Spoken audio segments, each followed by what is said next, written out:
Picture this. The table is set beautifully. Turkey in the center, candles glowing, my mom's famous pecan pie cooling on the counter. 30 people I love, gathered under one roof for Thanksgiving. And then, right there, between the mashed potatoes and the gravy, my husband of 7 years pushes back his chair, looks at me, and says the words that shattered every single thing I believed in. He wasn't just leaving me, he was leaving me for my sister. The sister who was sitting 3 seats away from me at that same table. And as I sat frozen in my chair, the whole room silent, I made one phone call the next morning that changed everything. This is my story, and I need you to hear every single word of it. My name is Lily, and I want you to understand something before we get into any of this. I was not a naive woman. I was not somebody who walked through life with blinders on.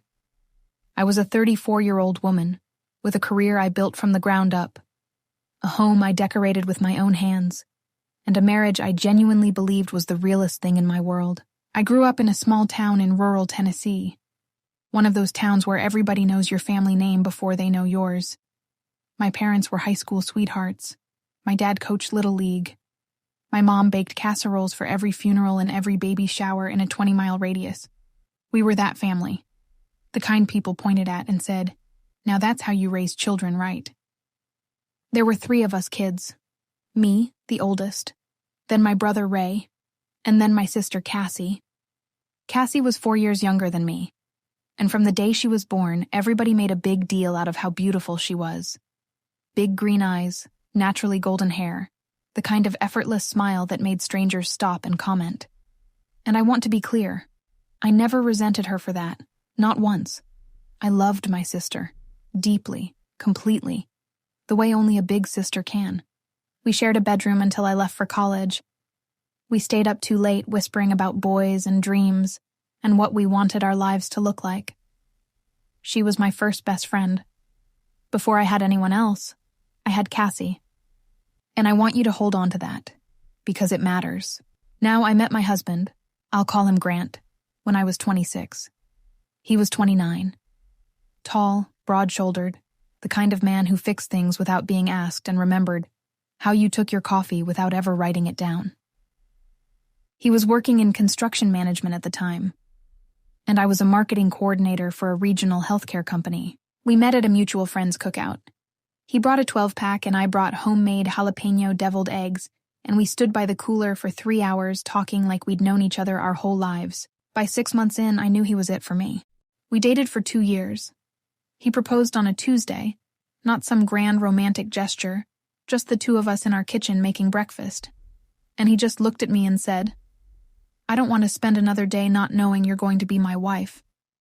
I said yes before he even finished the sentence. We got married in May. Outdoor ceremony, string lights, wildflowers everywhere, my dad crying through his whole speech. It was perfect. Every bit of it. And Cassie? She was my maid of honor. She stood right beside me at that altar. She held my bouquet when Grant slipped the ring on my finger. She gave a toast at the reception that had the whole room laughing and crying at the same time. I looked at her that night and thought, I am the luckiest woman alive. A good man, a good family, a good life. I had no idea what was already growing in the dark.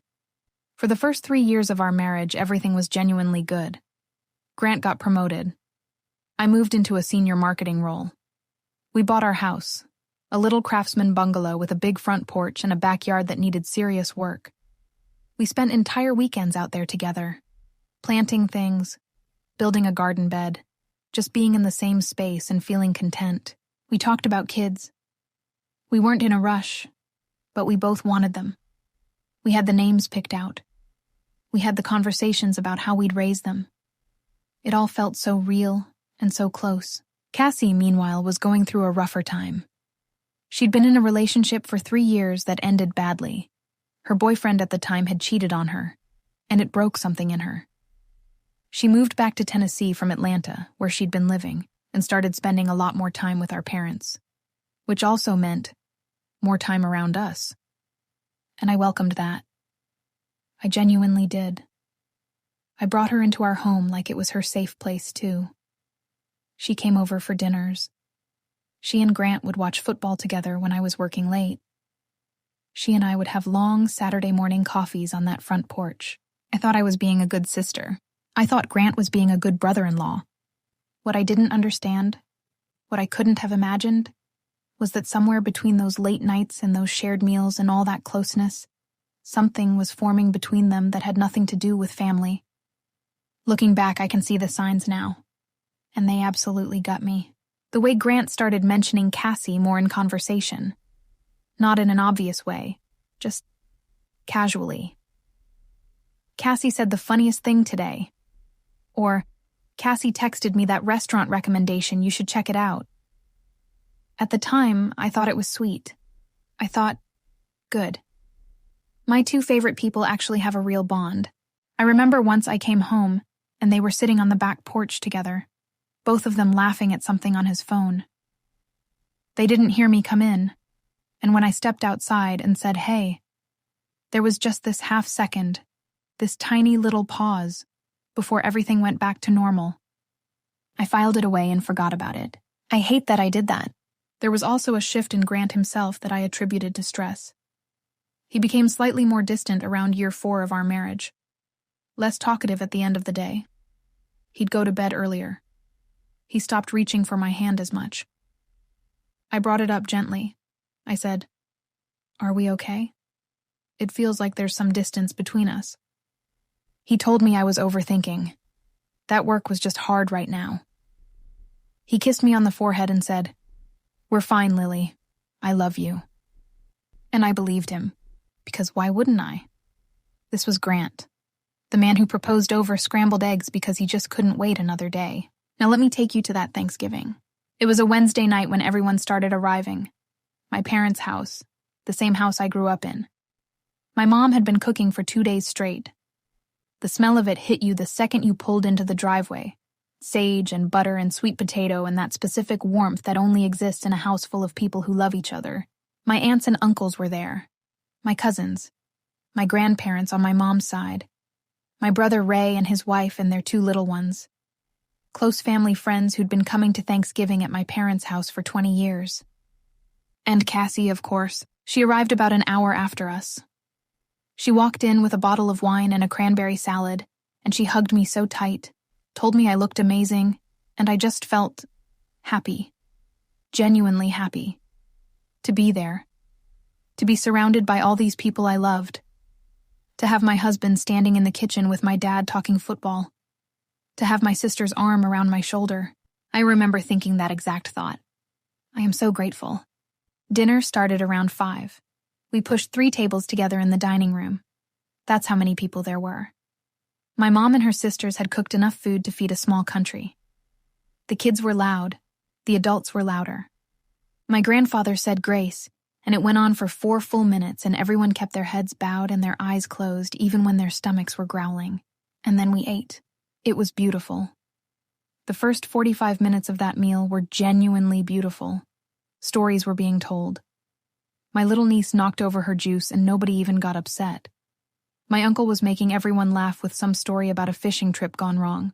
I was halfway through my turkey when I noticed it. Grant and Cassie were sitting kind of angled toward each other, not touching, not obviously anything. But there was something in the body language. Something quiet and tight and private. And I don't know what made me look right then. Some instinct. Some deep cellular level warning I had been ignoring for months. I watched Grant say something to Cassie under the table noise. Just a few words, and Cassie's jaw tightened, and she looked down at her plate. And Grant looked up, and he looked right at me, and I knew. I don't know how to fully explain it. But in that fraction of a second, something in my stomach just dropped completely out of my body. It was like the floor fell through, like gravity stopped working. Like my whole chest just caved in. I set down my fork. The table was still loud. My aunt was in the middle of a story. The kids were still eating. My mom was pouring more sweet tea, and Grant cleared his throat. He actually cleared his throat. And he said, and I need you to understand that the table slowly went quiet as he started speaking, because something in his tone made everyone stop. He said, I need to say something. And I need to say it here because I've been carrying it too long and I can't keep pretending. My mom stopped pouring. My dad turned slowly from the end of the table. I couldn't breathe. Grant didn't look at me when he said the next part. He looked at the tablecloth, and he said, "Lily, I'm not in love with you anymore. I haven't been for a long time. And I'm in love with Cassie. There's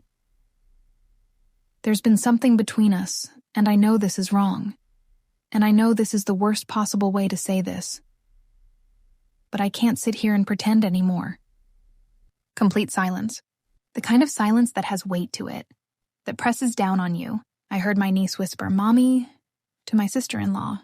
I heard my grandmother make a sound, just one small broken sound. I looked at Cassie. She had her hands in her lap and her head down, and her eyes were closed. She didn't look shocked. That was the part that finished me. She didn't look shocked, because she already knew what he was going to say. I didn't cry right away. I think I was too deep in shock for that. I just sat there looking at this man I had built 7 years of my life with, and at my sister sitting 3 seats away. And I felt this profound, total, devastating aloneness. My dad stood up first. He said Grant's name in a voice I had never heard come out of my father before. My brother Ray was already on his feet. Grant stood up. Cassie stood up.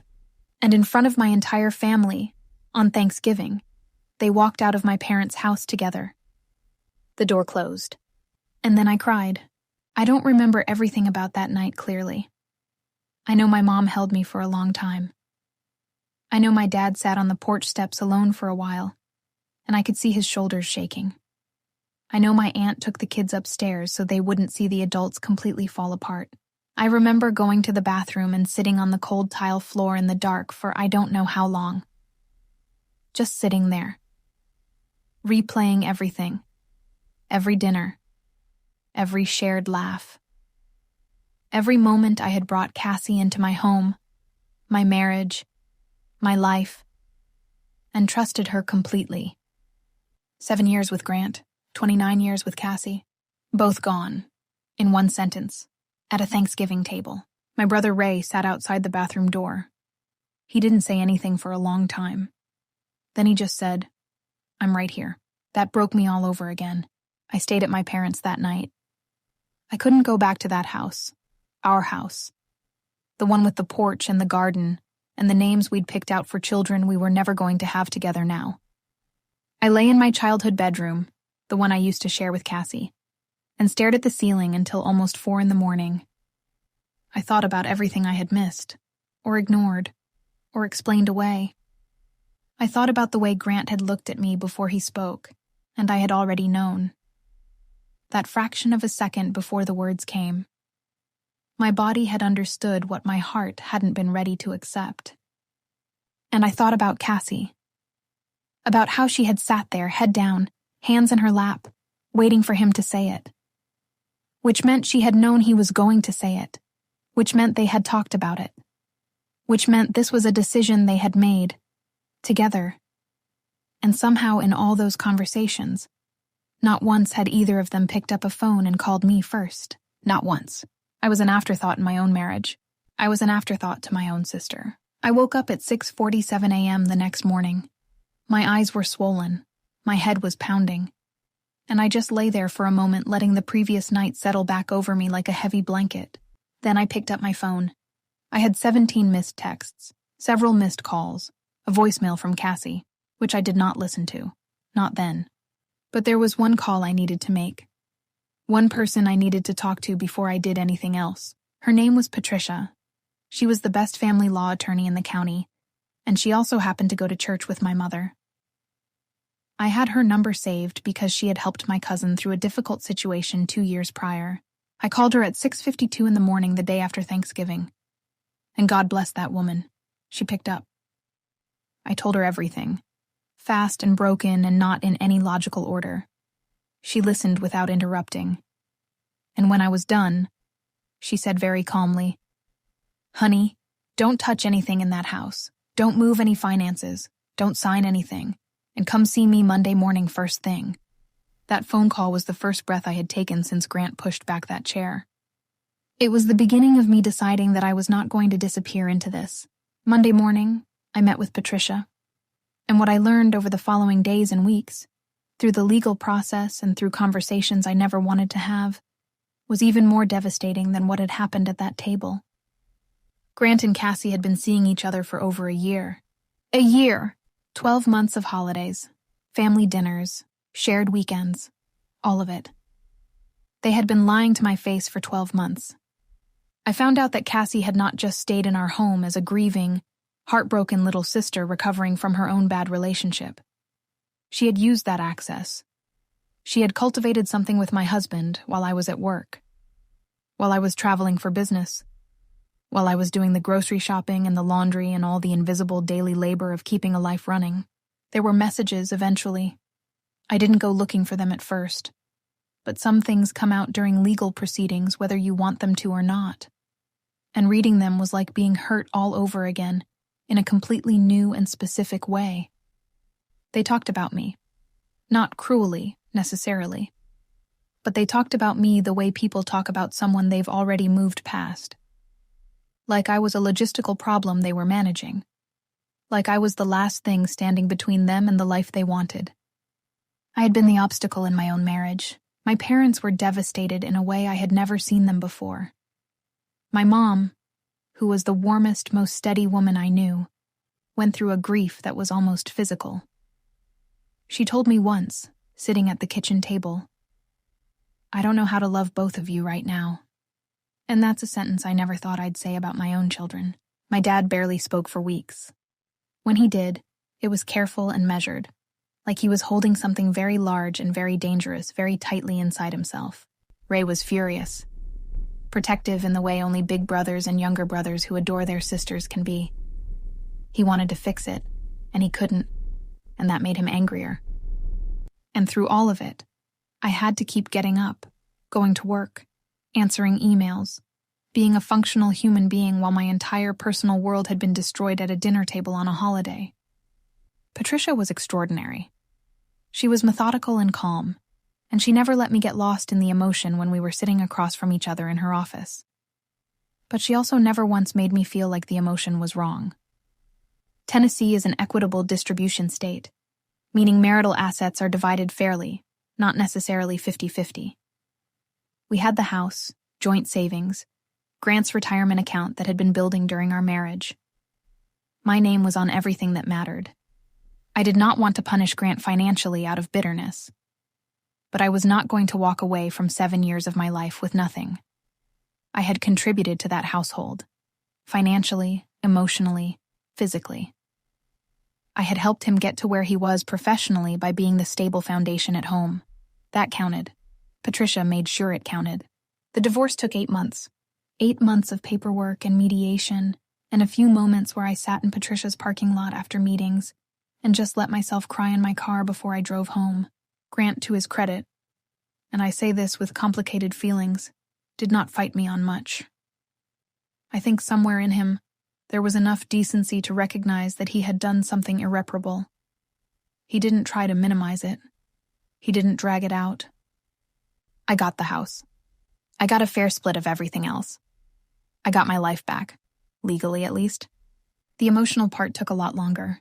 Cassie tried to reach me several times in those early months. Texts, a letter, an actual handwritten letter that my mom forwarded to me because Cassie had sent it to the house. I read it once. She said she was sorry. She said she hadn't planned for it to happen. She said she loved me and that she hated herself for the pain she had caused.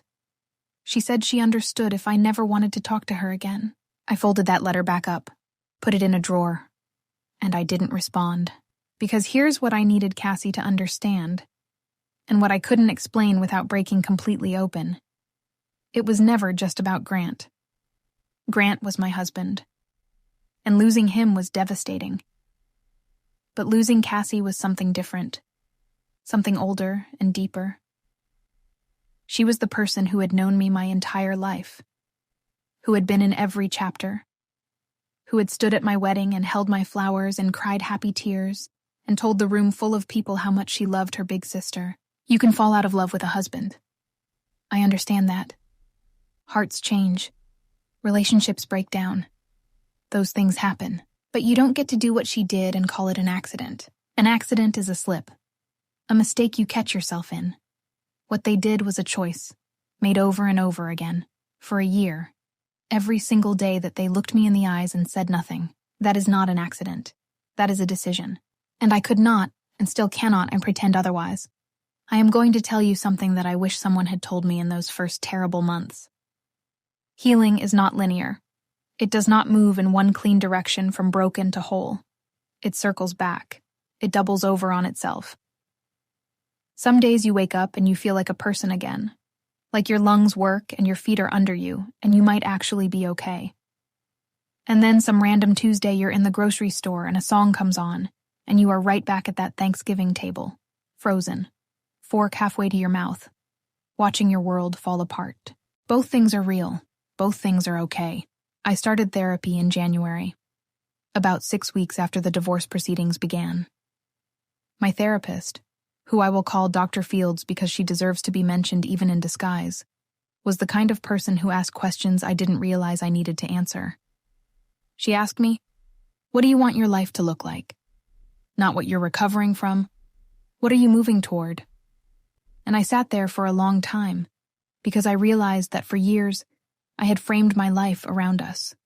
Our house, our plan, our future. And now that the hour was gone, I genuinely didn't know what I, alone, wanted. That was scary, but it was also quietly, unexpectedly, freeing. I started painting. I had done it in college and dropped it completely when life got busy. I bought some canvas and some cheap acrylics, and I started just making color on a surface, not caring what it looked like, just putting something outward that had been trapped inward. I started running. Not obsessively, not as punishment, just as a way to be in my body and be outside and feel like I was moving somewhere, even on the days when emotionally I was standing completely still. I leaned into my friendships in a way I hadn't in years. Because if I'm honest, and I am, because that's the only way this story is worth telling, I had let some of those friendships thin out during my marriage. Not intentionally.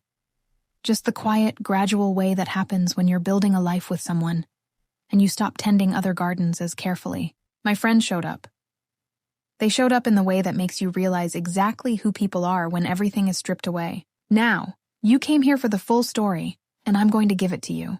Because the thing about justice is, it doesn't always look like what you imagined when you were sitting on a cold bathroom floor at 2 a.m, hoping that somehow, some way, the universe was paying attention. Sometimes it's quiet, sometimes it's slow, and sometimes it looks a whole lot like consequence catching up to the people who earned it. Grant and Cassie moved in together in early spring, about 4 months after Thanksgiving. I heard this through my brother, who heard it from my parents. I didn't ask for the information, but I received it. And here is what I know about what came after. Not because I was watching, not because I was tracking them, but because in small towns and in families, things have a way of surfacing whether you want them to or not. Their relationship, built entirely on secrecy and betrayal, struggled almost immediately once it was in the open air. What burns hot and secret does not always survive in daylight. The guilt, Cassie's especially, was significant. She had to look at our parents, who were trying to love both their daughters, while holding this enormous fracture between them. She had to sit in the reality of what she had done, every single day, without the adrenaline of hiding it anymore. Grant, for his part, discovered that the man he had been was not who he wanted to be. He told my brother, not in a confrontational way, just in a quiet moment between the two of them, that he regretted the way it had happened. Not vaguely, specifically. He said, "I should have been honest with Lily first. What we did to her was wrong. I knew it was wrong every single day, and I kept doing it anyway. That's going to be with me for a long time." Ray told me that. He asked if I wanted to know, and I said yes. And I sat with those words for a while. They weren't enough to fix anything, but they were real. As for me, My justice was different. My justice was the house I still wake up in every morning. The career I never paused for a single day. The painting on my living room wall that I made myself, bright and imperfect, and completely mine. The Thursday morning runs. The friendships that deepened. The woman looking back at me in the mirror, who went through something that should have destroyed her. And didn't. My justice was realizing I was going to be okay. Not in spite of what happened, but somehow, strangely, through it. I have to be honest about the part that still doesn't have a resolution, because I refuse to wrap this up in a bow that doesn't exist. My relationship with Cassie is unresolved. We have been in the same room twice since Thanksgiving. Once at a family event I couldn't avoid, and once when our grandfather had a health scare, and we were both at the hospital at the same time. Both times were quiet and civil, and full of an enormous unsaid weight. She looks different. Smaller, somehow. Not physically, but something in her carries differently now. I don't hate her. I want to be clear about that. I don't hate my sister. But I don't know how to trust her. And without trust, I don't know what sisterhood looks like. I don't know if it can be rebuilt. I don't know if I'm capable of it yet. I don't know if she's earned it. What I do know is that I'm not going to force a reconciliation for the sake of making other people comfortable. My parents want us whole again. I understand that. I love them for wanting it. But I also know that what broke between Cassie and me is not something that heals on anyone else's timeline. Maybe someday, maybe, but not yet. It has been just over a year since that Thanksgiving. I am still in the house. And I know some people would say sell it, start fresh, don't live in a space full of that history. And I understand that. But I also spent 2 years making that house mine before Grant ever moved in. And I'll be honest with you. I wasn't going to let him take that too. I repainted the bedroom. I redid the garden by myself over the summer, sweating in the July heat with dirt under my fingernails and a podcast in my ears. I planted things. Things that grow slowly and stubbornly and don't need much, which felt like exactly the right energy. I got a dog. His name is Colonel, and he is a 70-pound golden doodle who thinks he is a lapdog, and he has done more for my healing than I can adequately explain. I went back to painting seriously. I actually sold 2 pieces this year. Small ones to people I know, but still. Something I made. Something that came out of all that pain. Given to someone who thought it was beautiful. I don't have words for what that felt like. I'm not in a relationship. I'm not looking for one yet. And for the first time in a long time, that doesn't feel like a hole in my life. It feels like space. Clean, open, chosen space. I am still in therapy. I still have hard days. I still sometimes wake up at 3 a.m. and feel the weight of it. But the weight is lighter now. And I am stronger now. And those 2 things together mean I'm carrying it differently. Music becomes reflective, gentle. I've thought a lot about what I want you to take from this story. And here's what I keep coming back to. The person who sits across from you at every holiday table, who knows your history, who was there for your firsts, who you would trust with anything. That person can still be capable of betrayal. Not because people are evil, but because people are complicated and weak sometimes, and capable of making choices that hurt the people who love them most.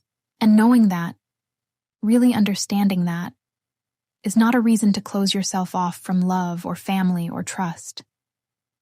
It's a reason to pay attention, to trust your instincts, to value yourself enough to listen when something feels wrong, even when you desperately want it to be wrong about being wrong. I ignored those signs. I explained them away. I loved Grant, and I loved Cassie, and I didn't want the truth that my gut was slowly assembling to be real. So I chose not to look at it. I'm not blaming myself for what they chose to do. That is on them, fully. But I am responsible for the woman I want to be going forward. And that woman pays attention. That woman trusts herself. That woman knows that she can survive the unsurvivable, because she already has. If you are sitting somewhere right now in the middle of your own worst chapter, I want you to hear me say this directly to you. You will get to the other side of it. Not untouched, not unchanged, but alive. and more yourself than you've ever been. The table gets set again. Life keeps moving, and you get to decide who sits down with you next time. Now I want to ask you something, and I mean this sincerely. If you were me, could you ever let your sister back in? Is some betrayal too deep to come back from? Or do you believe that family can survive anything if both people are willing? Tell me in the comments. I read every single one. If this story moved you, if it made you feel seen, or gave you something to hold on to, please share it with someone who needs it today. Subscribe to Velyra Payback for a new story every single day. Every story is real. Every story matters. And I will see you tomorrow.